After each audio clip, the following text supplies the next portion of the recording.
Leticia, the pastry chef for Catalan.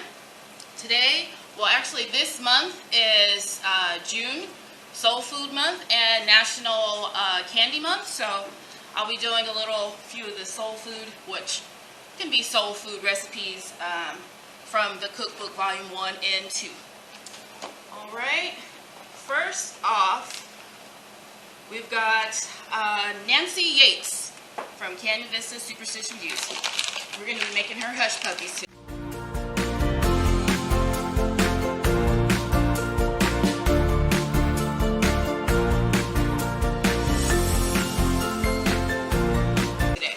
Now, this is a soul food to me. I'm from the South, so my soul food is soul food from the South. If you're Hispanic, your soul food may be Hispanic food. If you're Puerto Rican, your soul food may be Puerto Rican food. So in this case, my soul food, my soul is from the South. So her recipe calls for chopped onions. We're going to use a mixture. You can buy this corn frozen, and it's already got peppers and onions in it. So hush puppies can be done so many ways. There's one restaurant I went to, they did their hush puppies in little rings. But we're going to add this instead of just onions to it. I hope you don't mind, Miss Nancy. I hope you don't mind. But everything else is pretty much your recipe. So we got the Jiffy cornbread mix, a 1/4 cup of flour, this is an egg, not an onion, and our milk. So we'll mix this up. And I'm going to add this in once I get this nicely incorporated. Okay. That way, when you're trying to mix in solid objects with a batter, it can hinder the batter from being properly mixed. So we're going to mix this up first. Alright. I love hush puppies with fried chicken, catfish, or just by itself. So we've got our little mix there. This out of the way. Spatula. We'll add our onions. This has onions, bell peppers, red peppers, and corn. Alright, Miss Nancy, I hope you're not upset that I did add a little corn to this, but it's only for the better. And we're going to serve this with just a basic tartar sauce. So once you get it here, you'll be ready to fry. Got a scoop here, because I fried some already. The grease, the oil is here on 350. It's been preheated, so it's ready to go. With this kind of hush puppy batter, you can let it sit. The longer you let it sit, the better stable it is when you throw it in here. In this case, we're not going to let it sit. We're just going to throw it right into the grease. You'll see some of it will start to separate a little, but that's fine. That's how it goes. Let me drop about 5 in here. Would be a nice appetizer size serving. Give your basket a little shake, because they will start to stick down on the bottom.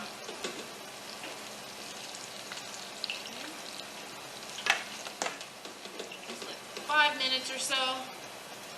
Get nice and brown. You'll have to turn them a little bit. Oh, I see them sort of spreading it. We'll give them a little turn once one side is all the way cooked. Okay. Come on. There's too much. They're still very delicate. But hush puppies. Thing about hush puppies, you usually don't get the same shape from each one unless you're doing something uniform to control that. These little guys here. So we're going to serve them here with just a plain old tartar sauce.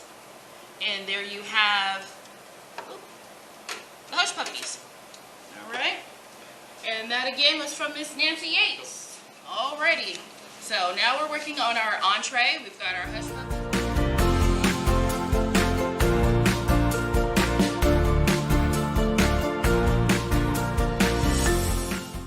So this is panko breadcrumbs in here and the Parmesan cheese. We're going to add the little salt and pepper there. Give that a nice little mix. And this is oven fried chicken. Fried chicken is so dear to my heart. I cannot help myself when Chef is frying chicken.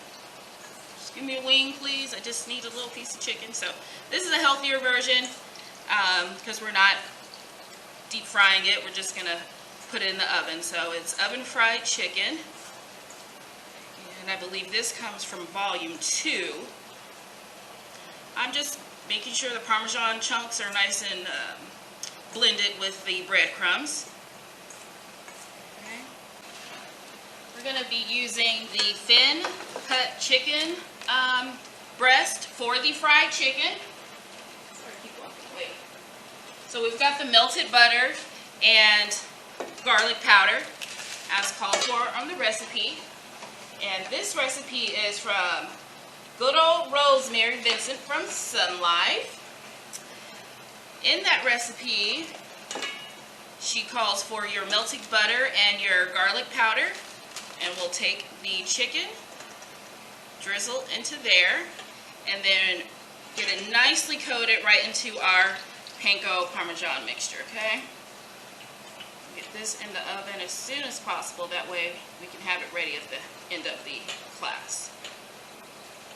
So, it's nice and coated. I'm sort of pushing the coating down onto it as well. I'll probably sprinkle a little more coating on it. So, it's the melted butter and the garlic powder in here. And then right into the panko Parmesan mixture. And this is going to act as a lovely oven fried chicken. Guilt-free fried chicken. Okay. And because it's still so much, I'm going to add just a little more on it. Pat it.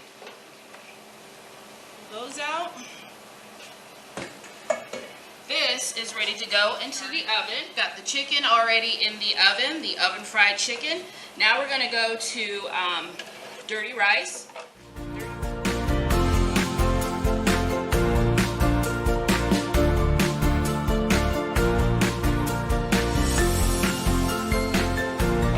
Dirty rice is something that I do make for the holidays. I learned to make it as a kid. So I used to help my grandma cook all the time. So we will make dirty rice. And this recipe is Regina Farson from Montesa. Hey out there in Montesa. Good old Sherry Christensen. Alright, so this dirty rice is a little different than the average dirty rice. We're going to cook this in the oven, so it's more of a casserole kind of deal.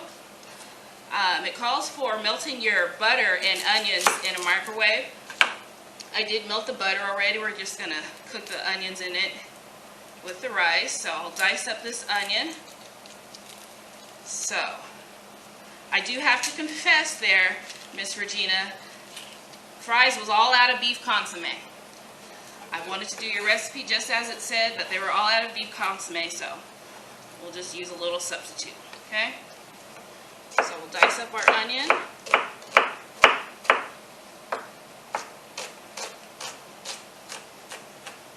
Okay, like such.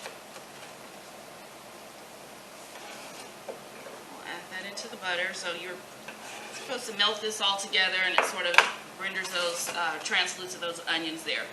So into that we'll add our would-be beef consomme and our beef broth. And I've already drained the mushrooms. Now, typically dirty rice is made with some type of offal, some type of liver, some type of gizzard, something mysterious. In this case, we're just using mushrooms. When I do make it at home, I use ground beef, but this is a little different, and that's all right. It's still dirty rice. So we got the mushrooms in there, and the white rice was already in there. Just clean up my little mess. Okay. I'll give this a little mix with my hand. Oh, we got our butter and our onions too to go in there. Okay. Then we're going to cover this and put this in the oven. It says here on 375 for about 45 minutes. Dirty rice, which we will pair with the oven fried chicken and be served with the hush puppies. Okay, we're going to add a little garnish to this. Makes it look a little bit fresher, nicer. Just has a freshness of that green onion. So we're going to put some green onions into this. So I'm going to cut most of this here, and that's probably why they start at the other end. And I'll do a little julienne, and then this will just add a little fresher look to it. Okay. And let's get our chicken out of the oven and plate it. So we have our rice. Let's get some of those green onions on here.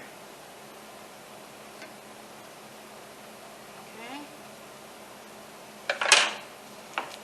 Typically in a soul food, you're probably going to make some type of little gravy to go with it, but we'll just have the dirty rice and chicken. If you want this chicken to be a little darker, a little crisper, you can always turn your oven up to broil, and that will give that.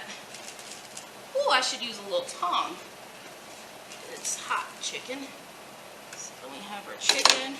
We'll just throw a few more green onions on for garnish. Okay. And this is our oven fried chicken and dirty rice. Alrighty, this will be our dessert. It's going to be pecan brittle.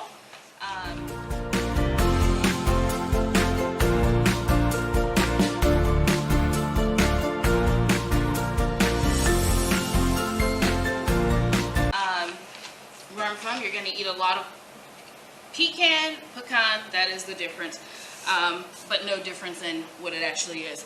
So where I'm from, you're going to eat a lot of pecan pralines. In this case, we're going to make pecan brittle. Pralines is just, the sugar is not cooked as long as you would do the brittle, so you're not getting that hard texture. This is a, what are these called? Oh, induction little plate here. You take your pan off, it goes off, excuse me. So I'm going to set this to 320 degrees. When you're making candy, it is imperative that you do have a candy thermometer. So we're going to get our 2 cups of sugar. I use a combination of brown and white. Okay. And water into here. And like I said, I have it at 320 because eventually we want this to come up to 300 degrees. And when you're making candy, it can go from 0 to 100 in a snap of seconds. So you want to keep an eye on this. Okay. So our sugar and our water are going to come to a boil to about 200 degrees. And it's very important when you're working with sugar. I don't want sugar all around the rim of my pan, so I want to keep everything down on the bottom. Well, what will happen is your candy will start to crystallize because your candied sugar is now mixed with the sugar around the sides that was not candied properly. So you'll have a bit of a grainy taste. Wrap this in here. Typically, you'll clip your candy thermometer to the side. This thing has, induction pot has a little bit of a lip on it, so I have to be careful. Make sure it stays inside. We'll keep it clipped there. So right now we're only to 90 degrees. We need this to first come up to 200, then we're going to add our butter and to it, and then we'll bring it up to 300 degrees. So let's get our pecans. I have pecans here. You can use whole, or you can, this one here is pieces. So whole, you know, you gotta have money for whole pecans. So we're just gonna do pieces.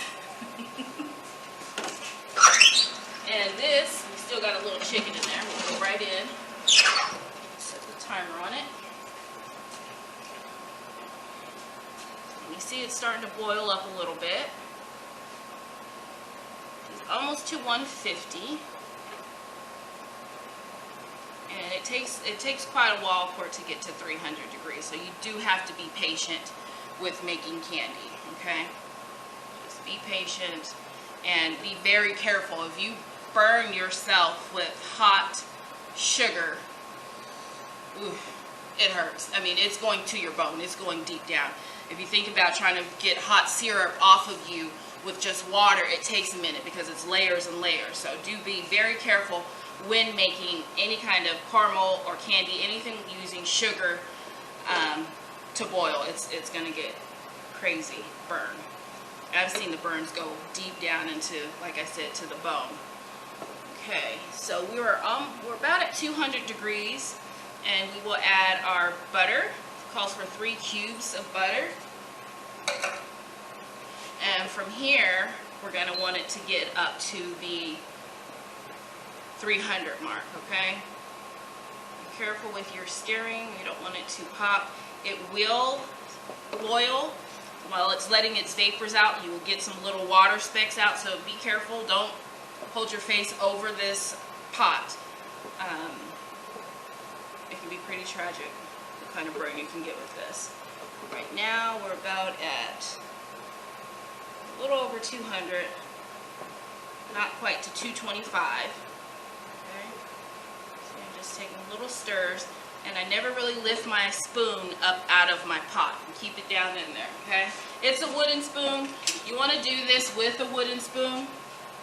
Metal spoons, you can do them as well, but they don't work as well. And when you're scraping around the sides, the sugar does tend to get a little stuck to it. So a wooden spoon is what I would recommend with doing candy. This works wonders if you don't have one at home. Should get one. I mean, you can use paper too with spray, but the silk pad is bulletproof, okay? It's bulletproof for a lot of things, especially making candy. We're almost to where we need to be on this, okay? And then I want to show you how it just lays right out onto this here. Get ready. The nuts are hot, so be careful. And you can, again, use peanuts with this. Walnut, you don't really see a walnut brittle, but hey, for those walnut lovers. Cashews, you can use cashews for this as well. We're about where we need to be. It's got a nice caramely color to it. See that boiling up, me adding that vanilla? And that's just natural. Okay, so I'm going to just scrape down my little candy thermometer. Put it somewhere safe. Alright. And I'm going to turn off this convection oven. To see it's got nice and bubbly. Okay. I'm going to just use a glove to pick this up. Because once you're pouring it out, it's going to let off some hot steam. You don't want your arm to be in the way of that. So we'll lay our brittle out. It's nice and hard. It will get nice and hard. Right now it's nice and hot, but it will get nice and hard. See you next time. Alright, so we've got our finished pecan brittle. This darker one is the brittle made with a little bit of brown sugar, where this brittle here was made with just white sugar. So you'll see the color contrast on that. They taste no different. Well, this one tastes a little better, I'm not gonna lie. But still, they still taste good. So here's your pecan brittle. Concludes our June soul food dishes here. All right. And so we're gonna thank here Miss Nancy Yates and Rosemary Vincent and Miss Regina Farson and good old Star Davis for these recipes inside of our Cal M cookbook. See you next time.